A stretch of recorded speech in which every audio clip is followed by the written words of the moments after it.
இப்ப மனுஷன் எதுக்கு ரெடி பண்ணிட்டு இருக்கிறாரு? மனுஷன் எதுக்கு ரெடி பண்ணிட்டு இருக்கிறாரு? அந்த சிங்காசனத்துல. எந்த சிங்காசனத்துல? அங்க ஒரு சேர் காலியா இருக்கு. ப்ரொடெக்ஷன், ஆராதனை செலுத்துறது, தேவனை கனப்படுத்த, தேவனை மகிமைப்படுத்த, பூமியை வழிநடத்தக்கூடிய ஒரு சேர் என்னவா இருக்குது? காலியா இருக்குது. அந்த சேருக்கு ஒருத்தனை சூஸ் பண்றதுனா அவனை எப்படி ரெடி பண்ணணும்? நான் ஒரு மாத்தி கேட்கணுங்களா? இப்ப நம்ம வீட்டுக்கு நமக்கு ரொம்ப நெருக்கமானவங்க, இல்ல நம்ம மனசுக்கு ரொம்ப பிடிச்சவங்க வராங்க, அவங்களுக்கு ஒரு ஃபுட் ரெடி பண்ணணும். எப்படி ரெடி பண்ணுவோம்? சந்தோஷமா சாம்பார் வைக்கணுமா? இல்ல சந்தோஷமா பழைய சோறு பரிமாறுவோம். சோ நம்மகிட்ட என்ன இருக்கோ அதை வச்சு பெஸ்டா செய்யணும். நம்ம கையில என்ன இருக்கோ அதை வச்சு பெஸ்டா செஞ்சுதான் யாரை சந்தோஷப்படுத்தும் அப்படின்னு பார்க்கும்போது, ஏன்னா அவங்களுக்கு ரொம்ப நேசிக்கும், அவங்க மேல நிறைய நம்பிக்கை வச்சிருக்கோம், ரைட் தானே? அப்படிதான் செய்யும். அப்படி ஒரு சில மனுஷன் அதை எப்படி உருவாக்கி இருக்கோம்? மனுஷனை எதுக்கு உருவாக்குறான்னா ஒரு மிகப்பெரிய ஒரு போஸ்டுக்காக உருவாக்குறார். தேவன் ரொம்ப நம்பின ஒரு விஷயம், இப்ப தேவன் அவன் என்ன பண்ணிட்டான்? ஏமாத்திட்டான். தேவனுக்கு என்ன பண்ணி நம்பிக்கை துரோகம் பண்ணிட்டான். இப்ப அந்த இடத்துக்கு பொறுத்தவரை ஒரு கேரக்டர் ரெடி பண்ணா அவர் எப்படி அவனை கிரியேட் பண்ணணும்னு கேட்குறேன். அவனை விட ஹையா தான் கிரியேட் பண்ணணும். ஆனா மனுஷன் எப்படி படைச்சாலும் ஞாபகம் இருக்கு. லிட்டரலா கேட்கிறேன், லிட்டரலா மனுஷன் எப்படி படைச்சான்? இல்ல மண்ணுல இருந்து. கரெக்டா சொன்னா அது டஸ்ட், தூசியில இருந்து. எதுல இருந்து படைச்சிருக்கிறாரு? தூசியில இருந்து யார் படைச்சிருக்கிறாரு? நம்ம யார் கூட போராட போறோம்? யார் கூட? சாத்தான். பிரதான தூதர்களா இருந்தப்ப அவனும் ஒரு பிரதான தூதன். மைக்கேல், லூசிபர், கேப்ரியல் சொல்லுவோம்ல, அவனும் ஒரு பிரதான தூதன். அவனுக்கு டஃப் கொடுக்கறதுக்கு யாரை ரெடி பண்றாருன்னா, யார் ரெடி பண்றாரு? தூசியில இருந்து ஒருத்தன் ரெடி பண்ணிட்டு இருக்கிறாரு, மண்ணுல இருந்து. இப்ப இந்த பூமியில தேவன் படைத்த படைப்புகள்ல பிரீசியஸான விஷயம் நிறைய இருக்கு. டைமண்ட் ரொம்பவே ஸ்ட்ராங்கான. இப்ப டைமண்ட்ல இருந்து படைச்சிருந்தா வச்சுக்கேன், இப்ப நானும் யார் மாதிரி தேவனுடைய குணலட்சணம் எனக்கு இருக்கு. ஈஸியா என்ன பண்ணிடுற சாத்தான் பீட் பண்ணிவே நம்ம சொல்லுவோம். கோல்டு, தங்கத்துல இருந்து யாரை படைச்சிருக்கலாம்? மனுஷனை படைச்சிருக்கலாம். வெள்ளியில இருந்து படைச்சிருக்கலாம். வைரம், வைடூரியம், கோமேதகம், படிக, பச்சை, என்னென்னமோ. சாத்தானுக்கு எல்லா கல்லையும் கொடுத்தாரு, கரெக்ட் தானே? சாத்தானுக்கு எல்லா கல்லையும் கொடுத்தாரு, நமக்கு ஒரு கல்லை கூட இருக்க மாட்டோம். ஸோ நம்மளை படைச்சது எதுன்னா மண்ணு. மண்ணு கிடையாது, அது டஸ்ட். டஸ்ட்னா தூசி. ஏன் மனுஷனை வசனோட வாசிக்கலாம்? ஆதியாகமம் 2ஆம் அதிகாரம் 7ஆம் வசனம். தேவனாகிய கர்த்தர் மனுஷனை பூமியின் மண்ணினாலே உருவாக்கி ஜீவ சுவாசத்தை அவன் நாசியிலே ஊதினார். இப்ப கிறிஸ்து சாத்தானை படைக்கும் போது யார் மாதிரி படைச்சாரு? லுக் லைக் கிரைஸ்ட், கிறிஸ்து மாதிரி. அதிகாலையின் மகனாகிய விடிவெள்ளி. ஏன்னா பாக்குறதுக்கு யார் மாதிரி இருந்தாங்க? கிறிஸ்து மாதிரி. இப்ப நம்மளை படைக்கும் போது அவர் எப்படி படைச்சிருக்கணும்? நியாயப்படி அவர் மாதிரி படைச்சிருக்கணும். அந்த ஒரு வல்லமை அது எல்லாமே கொடுத்துருக்கணும். ஆனா நம்ம எப்படி படைக்கிறோம்னா மண்ணுல இருந்து எடுத்து நமக்கு என்ன கொடுத்தாங்க? So dust. உலகத்துல ப்ரீசியஸா எவ்வளவு விஷயம். அட்லீஸ்ட் ஒரு மரத்துல இருந்து படைச்சிருக்கலாம், ஒரு கல்ல இருந்து படைச்சிருக்கலாம். நீங்க ஏன் இவ்வளவு பலவீனமா இருக்கணும் அப்படின்னு பார்த்தாலே ஏன்டா தூசி தான். ஏன்னா மண்ணை எப்படி வளைச்சாலும் வளையும், யார் வளைச்சாலும் வளையும். பிரச்சனையே அதுதான். இன்னைக்கு நம்ம உலகத்துல 4 பேர் இழுத்து போனாலும் என்ன முடியும்? போயிடுவோம். தேவன் கூப்பிட்டாலும் போயிடுவோம். இந்த பக்கம் தான் போகணுங்கிற அறிவு யாருக்கு இருக்காது? இப்ப தண்ணி போதுவீங்களேன், அடியில மண் இருக்குன்னா தண்ணி போற பக்கமுள்ள மண் என்ன பண்ணும்? கூடவே போகும். நான் போக மாட்டேன் மண் என்ன பண்ணுது? ஸோ நம்ம அந்த மண்ணுல இருந்து யார் நம்மளை படைச்சிருக்காங்க? தேவன் மண்ணுல இருந்து படைச்சிருக்காரு.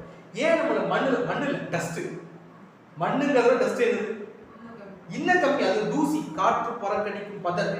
அதுக்கு நிலையா ஒரு இடம் கிடையாது, நிலையான ஒரு உருவம் கிடையாது, நிலையான ஒரு வாழ்க்கை கிடையாது. அது ஒரு பொருளே இல்லை. டஸ்ட்ங்கிறது நம்ம கண்ணுக்கே தெரியாத ஒரு விஷயம். டஸ்ட் நம்ம பார்க்க முடியும். இங்கிலீஷ்ல பார்த்தா டஸ்ட் தான் சொல்லிடுவோம். மண்ணின் துகள்களில் இருக்கு, அப்படி புரிஞ்சுக்கலாம். மண்ணோட துகள்கள் இருக்கு. ஸோ அந்த மாதிரி கண்ணுக்கே தெரியாத ஒரு விஷயத்துல, ஒரு ஆப்ஜெக்ட்ல இருந்து தான் யார் கிரியேட் பண்ணியிருக்காரு? யார் கிரியேட் பண்ணியிருக்காரு? மண்ணுல இருந்து தான் யார் கிரியேட் பண்ணிருக்கா? மனுஷன் என்ன பண்ணியிருக்காங்க? கிரியேட் பண்ணியிருக்காரு. பட்சத்துல ஏன் மண்ணுல இருந்து மனுஷன் கிரியேட் பண்ண? எவ்வளவு டிவைனான ஆப்ஜெக்ட் இருக்கு. வைரம், வைடூரியம், கோமேதகம். அட்லீஸ்ட் ஒரு மரத்துல இருந்து படைச்சிருக்கலாம், இல்ல மலையில இருந்து படைச்சிருக்கலாம், ஒரு கல்லுல இருந்து படைச்சிருக்கலாம், தண்ணில இருந்து என்ன பண்ணிருக்கலாம்? படைச்சிருக்கலாம். ஏன் மண்ணுல இருந்து தேவன் மனுஷனை படைக்கணும் அப்படின்னு ஒரு கேள்வி கேட்டோம்னா, இப்ப நாம யாருக்கு ஆப்போனண்டா வந்திருக்கிறோம்? யாருக்கு ஆப்போசிட்? சாத்தான். நம்மளுடைய ஆப்போசிட் நம்ம சண்டை போடக்கூடிய கேரக்டர். நம்ம யாருக்கு போராட்டம்? நமக்கும் ஒரு ஆப்போசிட் போராட்டம்னா நம்ம யாரோட போராட வந்திருக்கோம்? இப்ப கிறிஸ்து நிக்கிறான்னு வச்சுக்கோமே, யார் நிக்கிறது? இந்த பக்கம் கிறிஸ்து நிக்கிறாரு, அந்த பக்கம் சாத்தான் நிக்கிறான். கண்டிப்பா சாத்தானுக்கு என்ன தெரியும்? இந்த வார்ல நான் தோத்துருவேன்னு தெரியும். தோத்துட்டா அந்த தோல்வி சாத்தானுக்கு எப்படி இருக்கும்? ஏன்? ஏன்னா யாரை சண்டை போட்டிருக்கேன்? எங்க அப்பாவை எதிர்த்து நான் சண்டை போட்டிருக்கேன். இதுல தோக்குறதால எனக்கு பெரிய நஷ்டம் ஒண்ணும் இல்லை. அது எனக்கு நல்லாவே தெரியும். நான் என்ன ஆயிடுவேன்? தோத்துருவேன். அந்த தோல்வியில யாருக்கு பெரிய பிரச்சனை இல்லைன்னா சாத்தானுக்கு பெரிய இஷ்யூ இல்லை. அதுல கனப்படுத்தக்கூடிய விஷயம் யாருக்கும் இல்லைன்னா கிறிஸ்துவுக்கும் இல்லை. ஏன்னா அவனே சொல்லிட்டான், காலம் வருகிறதுக்கு முன்னே நீங்கள் என்ன நீங்க ஈஸியா கொண்டுவீங்க தெரியுமே. நீங்க நினைச்சா என்னை ஒரே செகண்ட் என்ன பண்ணுவீங்க, கொன்றுவீங்க நினைச்சா தெரியுமே. அப்படின்னு யாரு சொல்றதுன்னா சாத்தானே நம்பிட்டு இருக்கான். சொல்றா இப்ப கிறிஸ்து சொல்றார், நான் என்ன பண்ண மாட்டேன், நான் கொல்ல மாட்டேன். நான் என்ன பண்ண மாட்டேன்? வழிவாங்குதல் யாருக்குரியது? நமக்குரியது. இப்ப நான் உன்னை கொல்ல மாட்டேன். உன்னை கொல்றதுக்கு நீ யார அற்பமா பார்த்து இவங்களுக்கு நான் ஊழியம் பண்ணி யாரை விட்டுட்டு தேவனுக்கு ஆப்போசிட் மாறினியோ அந்த டஸ்ட் இப்ப உன்னை என்ன பண்ணும்? கொல்லும். அந்த டஸ்ட் தான் இப்ப யாரை கொல்லும்? பாத அங்கங்கள்னு படிச்சிருக்கோங்கல்ல. இப்ப அந்த பாத அங்கங்கள் தான் யாருக்கு ஆப்போசிட்டா நிக்க போகுது? சாத்தானுக்கு ஆப்போசிட்டா நிக்கும். இப்ப தேவன் நம்ம அந்த விழிவு இருக்குல்ல, சாதாரண விழிவு. நம்மள வைரமா இருந்து சண்டை போட்டா வைரத்து கூட சண்டை போட்டு தோத்து சொல்லல. என்ன சொல்றது, குத்துனாலும் மோதிர கையில குத்து வாங்கணும்னு சொல்லுவோம்ல, அது பெருமை. வைரத்து கூட சண்டை போட்டு தோத்துட்டு அப்படின்னு பெருமை. ஆனா ஒரு தூசி கூட சண்டை போட்டு தோக்க போறது யாரு? யார்? இந்த பூலோகத்துக்கே அதிபதி. கரெக்ட் தானே? இந்த பிரபஞ்சத்தின் அதிபதியாகிய சாத்தான். அவனையே தோக்கடிக்க போற ஒரு பொட்டன்ஷியல் யாருக்கு மட்டும்தான் இருக்குன்னா யாருக்கு இருக்கு? இந்த டஸ்டுக்கு தான் கொடுத்துருக்கிறாரு, வேற யாருக்கும் கிடையாது.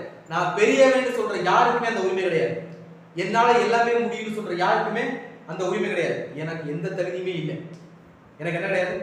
எந்த தகுதியுமே இல்லை. நீங்க என் கூட இருங்க, நான் என்ன பண்றேன் எல்லாத்தையும் செய்யறேங்கிற கான்ஃபிடன்ட் என்னைக்கு இந்த டஸ்டுக்கு வருதோ அன்னைக்கு இந்த டஸ்ட் யாருக்கு ஆப்போசிட்டா போய் நிற்கும்? சோ ஒரு சின்ன கம்பேரிசன். ஒரு பக்கம் டஸ்ட் யாரு? மனுஷன், ஹியூமன், மனிதர்கள். இன்னொரு பக்கம் கற்களாலேயே மூடப்பட்ட, எந்த கற்களால? நவரத்தினம் சொல்லுங்க, வைரம், வைடூரியம், கோமேதகம், பொண்ணு, படிக பச்சை, இந்த மாதிரி நவரத்தினால மூடப்பட்ட ஒரு பக்கம் ஒரு மனுஷன். யாரு? மனுஷன் ஒரு லூசிபர். இந்த பக்கம் ஒண்ணுமே இல்லாத மனுஷன், இந்த பக்கம் எல்லாமே இருக்கிற லூசிபர். ஒரு கம்பேரிசன் பார்த்தோம்னா சாத்தான் பயங்கர பிரீசியஸா படைக்கப்பட்டவன்.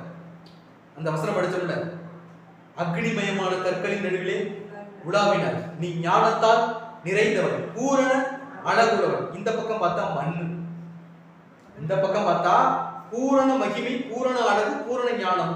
இந்த பக்கம் பார்த்தா நம்ம மனுஷனே மண்ணு மாதிரி இருக்காது.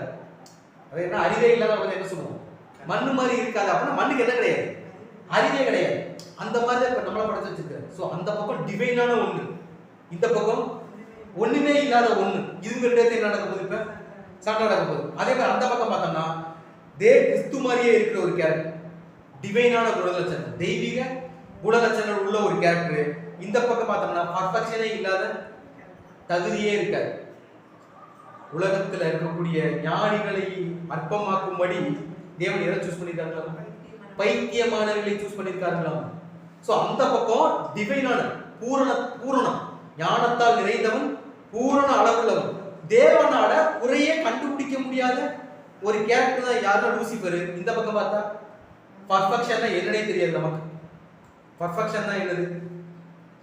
ஒழுங்குன்னு சொல்லுவோம்ல, அந்த ஒழுங்குன்னா என்னன்னே தெரியாத ஒரு கேரக்டர் இந்த பக்கம் இருக்கு. இப்ப இவங்க ரெண்டு பேரும் என்ன சண்டை, ஒரு வாரப்பட இவங்க ரெண்டு பேர். மூணாவது என்ன அப்படின்னு பார்க்கும்போது மொத்த ஜெம்ஸாலையும் மூடிட்டு இருந்த ஒரு கேரக்டர், வெறும் டஸ்டாலேயே மூடிட்டு இருந்த ஒரு கேரக்டர். இவங்க ரெண்டு பேருக்கு தான் சண்டை. கடைசியா பார்த்தோம்னா தன்னை எதையுமே மாற்ற முடியாத ஒரு கேரக்டர். சாத்தால என்ன பண்ண முடியல அப்படின்னு பார்க்கும்போது தன்னையவே அவனால என்ன பண்ணிக்க முடியும்?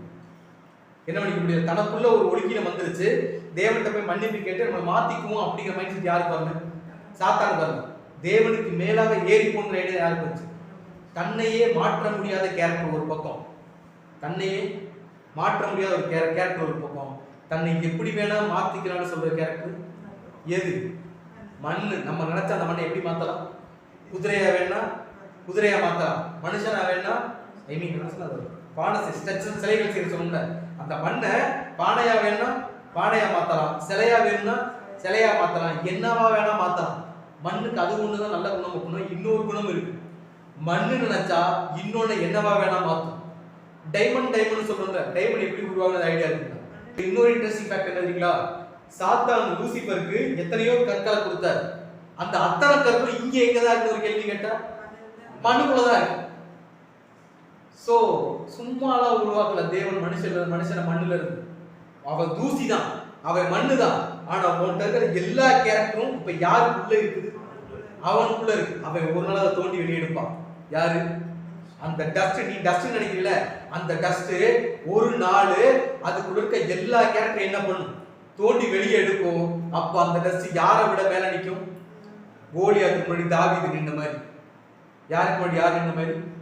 கோலியாத்து பார்க்கும் போது தாவீது அற்பமான மனுஷன், ஒரே ஒரு கல்லு தான்.